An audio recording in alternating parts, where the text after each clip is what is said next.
জাহান্নামে কোনো জাহান্নামীকে হাঁটাইয়া নেওয়া হবে না, লাত্তি দিয়ে দিয়ে নেওয়া। কোনো ব্যক্তি মৃত্যুবরণ করে মানে হলো তার চোখটা বন্ধ হয়।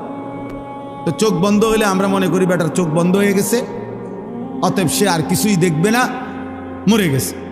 আল্লাহ বলে, না বান্দা, চোখ বন্ধ করলে বাহ্যিক দৃষ্টিতে তুমি দেখছো মরা গেছে, এই দুনিয়া আমি বন্ধ করে দিছি আর কি, কিন্তু এইবার কবরে নিয়া আমি আল্লাহ এই চোখের এই পর্দা সরাইয়া দেব।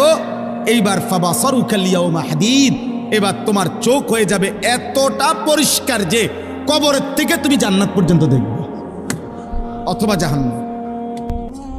আর এভাবে যতদিন কিয়ামত না হবে ততদিন তুমি কবরে থাইকাই ছটফট করবা জাহান্নামের ওই আযাব দেখা, আর নেককার জান্নাতের নিয়ামত দেখা খুশিতে হাসতে থাকবে আর বলবে, ইয়া রব্বি আকিমিস সাআ, আল্লাহ কিয়ামত হয় না কা, ইসরাফিল ফু দে না কা, হাত্তা আরজিআ ইলা আহলি, আমি আমার পরিবার, আমার হুরেরা, আমার জান্নাতে যামু না আমি।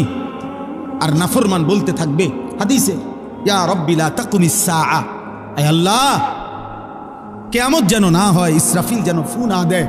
আহা, এই আযাবে আমি কেমনে থাকি।